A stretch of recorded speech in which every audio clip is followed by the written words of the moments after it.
안녕하세요. 다음 세대와 함께 성경을 지피지기 18번째 시간으로 함께 합니다. 오늘은 창세기 9장 1절부터 7절에 기록되어 있는 노아와 그의 가족들의 새로운 시작에 대해서 함께 나누고자 합니다. 드디어 홍수가 끝났습니다. 노아와 그의 가족들 그리고 동물들은 하나님의 음성을 듣고 방주로 나왔습니다. 그러나 사실 노아는 방주 밖으로 나아가길 주저했지요. 왜냐하면 변하지 않는 죄성을 깨달았기 때문입니다. 그래서 이 죄성을 가지고 나가면 또 언제 다시 동일한 심판을 받을지 모르겠다라고 하는 두려움 때문이었죠. 하나님은 이런 노아의 두려움을 아셨습니다. 그래서 번제를 드리는 노아에게 다시는 물로 심판하지 않을 것이라고 약속해 주셨습니다. 이 모습으로 인해서 우리는 노아가 홍수 이전에 살았던 사람들보다 더 나은 사람은 아니었다는 것을 알 수 있었습니다. 홍수를 계기로 하나님이 노아를 만지시기는 했지만 여전히 노아는 죄에 물든 자였고 여전히 노아는 죄를 이기지 못하는 자였습니다. 노아도 그것을 두려워했던 것이죠. 사람의 죄성이 홍수 이전이나 이후나 별로 다를 것이 없다면 하나님은 왜 굳이 심판하신 것일까요? 홍수 이후에도 별로 달라지지 않을 것을 알면서도 심판하신 이유는 무엇일까요? 그것은 하나님을 떠난 자에게는 멸망밖에 없음을 확실하게 보여주기 위함입니다. 구원을 위해서는 사람이 할 수 있는 것이 아무것도 없음을 알게 하고자 하는 하나님의 방법이었던 것이죠. 홍수에서 살아남을 수 있는 방법은 오로지 하나님의 은혜를 받는 것뿐입니다. 그렇기 때문에 전적인 하나님의 은혜의 상징이 뭐냐? 바로 방주였던 것이죠. 우리는 종종 노아의 홍수 때 임한 노아의 그 홍수 자체를 심판이라고 부르기도 합니다. 그래서 이 홍수 자체를 바라보면서 하나님이 죄인을 내치신 도구처럼 여기는 경향이 있습니다. 그러나 사실 홍수 자체가 심판인 것은 아니죠. 홍수가 내렸을 때 하나님의 명령을 거절하여 그 홍수로 죽게 된 것, 이것이 심판입니다. 노아에게 있어서 홍수는 구원의 방편이었던 것이죠. 그렇기 때문에 우리는 홍수에 있었던 장면을 좀 자세하게 볼 필요가 있습니다. 홍수가 일어났을 때 하나님이 죄인들을 방주에 들어가지 못하게 막았나요? 그렇지 않습니다. 그들 스스로가 노아를 통해 선포된 하나님의 말씀을 거절하고 방주에 들어가지 않았던 거예요. 그들 스스로가 거절했습니다. 따라서 그들이 거절하여 방주에 타지 않는 결과 홍수로 인해 그들이 죽게 됐습니다. 이것이 바로 심판입니다. 그들이 하나님과의 관계를 회복할 마지막 기회를 거절했고 그래서 하나님과의 관계가 끊어졌으며 결국 그 자체가 심판이었고 그 심판의 결과가 홍수로 인해 죽는 모습으로 나타난 것이라고 말할 수 있습니다. 그렇다면 홍수로 죽은 그들과 방주에서 살아남은 노아의 다른 점은 무엇일까요? 노아는 하나님의 부르심에 순종하여 방주에 들어갔을 뿐입니다. 노아와 그의 가족들이 그 다른 죄인들보다 나아서는 아닙니다. 부르심에 순종했느냐, 순종하지 않았느냐, 그 차이밖에 없습니다. 이렇듯 하나님의 부르심에 순종한 백성들의 새로운 시작이 되었던 것이 바로 홍수이지요. 그래서 홍수는 어떤 이에게는 심판의 도구가 됐고 어떤 이에게는 새로운 시작의 문을 여는 도구가 될 수 있었던 거예요. 그렇기 때문에 새로운 시작은 노아와 그의 가족들의 새로운 시작은 태초의 새로운 시작과 태초의 시작과는 조금 다른 시작입니다. 노아는 새로운 시작의 대표자가 되었습니다. 창세기 9장 1절부터 7절에 보면 이렇게 기록되어 있습니다. 하나님이 노아와 그 아들들에게 복을 주시며 그들에게 이르시되 생육하고 번성하여 땅에 충만하라. 땅의 모든 짐승과 공중의 모든 새와 땅에 기는 모든 것과 바다의 모든 물고기가 너희를 두려워하며 너희를 무서워하리니 이것들은 너희의 손에 붙였음이니라. 모든 산 동물은 너희의 먹을 것이 될지라. 채소같이 내가 이것을 다 너희에게 주노라. 그러나 고기를 그 생명되는 핏째 먹지 말 것이니라. 내가 반드시 너희의 피, 곧 너희의 생명의 피를 찾으리니 짐승이면 그 짐승에게서, 사람이나 사람의 형제면 그에게서 그의 생명을 찾으리라. 다른 사람의 피를 흘리면 그 사람의 피도 흘릴 것이니 이는 하나님이 자기 형상대로 사람을 지으셨음이니라. 너희는 생육하고 번성하여 땅에 가득하여 그 중에서 번성하라 하셨더라. 이 말씀은 하나님이 세상을 창조할 때 아담과 하와에게 내리셨던 복의 말씀과 거의 같습니다.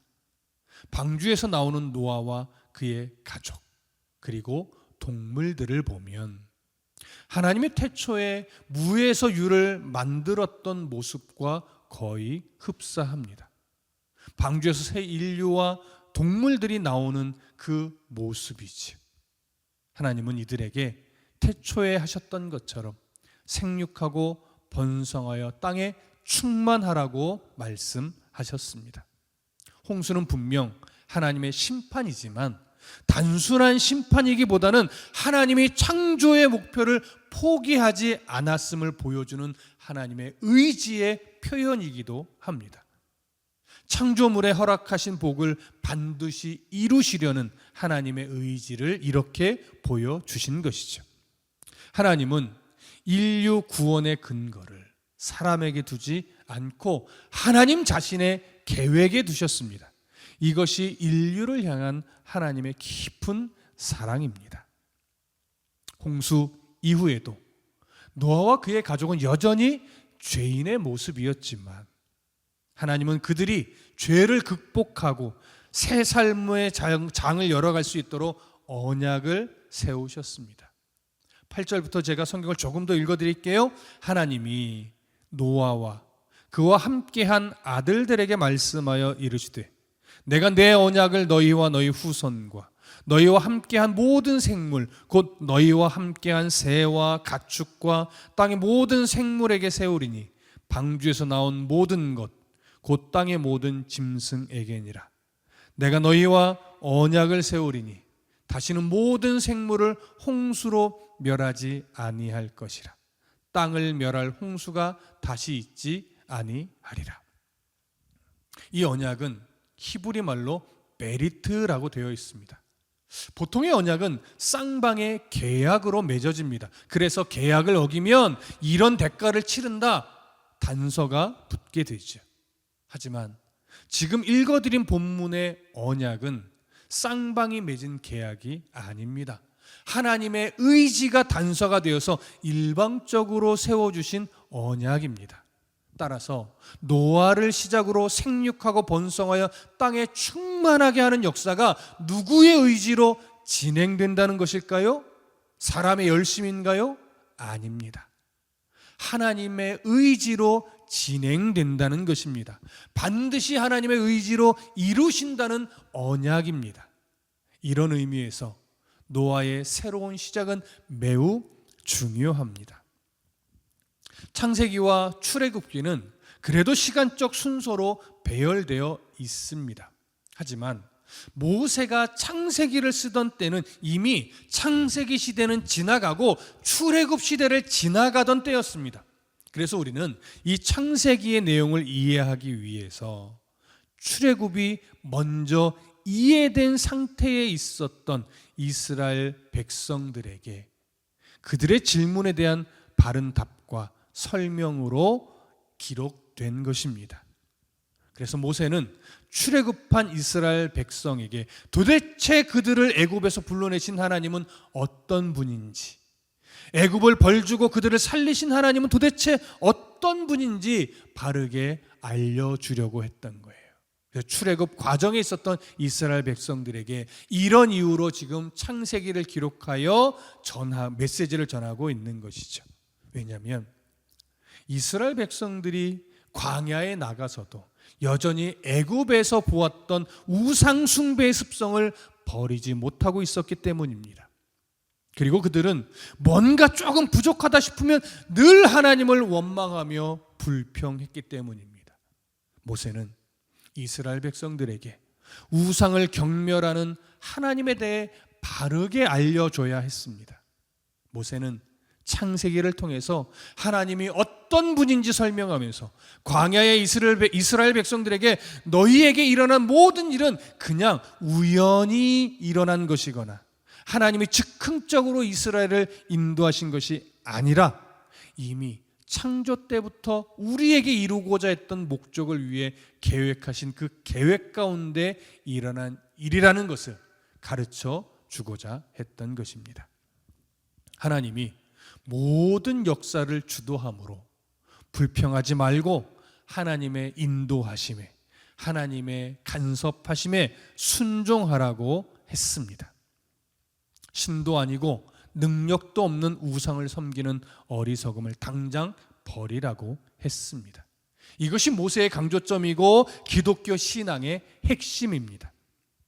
우리는 신앙의 근거를 언제나 나를 구원하시고 내게서 하나님의 형상을 이루겠다고 계획하신 하나님의 의지에 두어야 합니다. 하나님의 말씀에 두어야 합니다. 하나님의 언약에 두어야 합니다. 하나님이 우리 인생 역사를 주도하심을 인정하는 그런 신앙으로 하나님께 모든 신앙의 근거를 두어야 합니다. 신앙은 하나님을 찾고 하나님을 향한 열심을 내고 헌신하고 신앙 고백하는 그러한 나에게 근거가 있는 것이 아닙니다. 하나님의 의지가, 나를 사랑하는 하나님의 의지가 신앙을 이루는 유일한 근거입니다. 하나님은 우리에게 죄값을 묻지 않고 우리의 죄를 해결해 주셨습니다. 그리고 하나님의 창조 목적대로 사람의 역사를 이끌어 주셨기에 지금도 우리가 신앙을 지키며 살아갈 수 있는 것임을 잊지 말아야 합니다. 기독교 신앙의 본질은 하나님의 은혜 안으로 들어가고 하나님의 복 안으로 들어가는 것입니다. 하나님이 우리를 은혜로 다루어 주시고 복을 주기로 계획했다는 것을 인정하는 것이 기독교의 믿음입니다. 우리가 믿어서 하나님의 은혜와 복을 보상으로 받는 것이 아니라 이미 하나님이 우리를 은혜로 다루시고 복을 주기로 계획했다는 것을 알고 인정하며 복된 자로 살아가는 것, 이것이 신앙이죠. 그리고 안다는 것은 지식으로서의 알미 아니라 하나님이 우리를 만나주시고 가르쳐 주셨다라고 하는 사실을 인정하는 차원의 알미입니다. 그리고 신앙은 하나님이 우리를 찾아오셔서 죽은 우리를 살리시고 하나님을 아는 길로 인도해 주셔야 싹이 트고 또 잘하는 것임을 우리가 인정해야 합니다. 그러니 우리가 하나님을 아버지라 부르고 우리가 하나님의 은혜 안에 있음을 안다는 것은 매우 중요합니다. 종교적인 열심은 믿음을 이루는 도구가 아닙니다. 이미 믿은 자의 성숙을 이루는 도구가 바로 종교적 열심입니다. 이제 하나님의 은혜를 누리는 우리에게 필요한 것이 무엇이냐? 우리가 얼마나 합당한 모습으로 하나님 말씀으로 성숙해지느냐, 이것이 우리에게 정말 필요한 것입니다. 날마다 하나님을 아는 지식으로 새로워져서 더욱 성숙한 그리스도인의 향기를 세상에서 멋지게 발휘하는 성도가 되어주시길 간절히 바랍니다. 고맙습니다.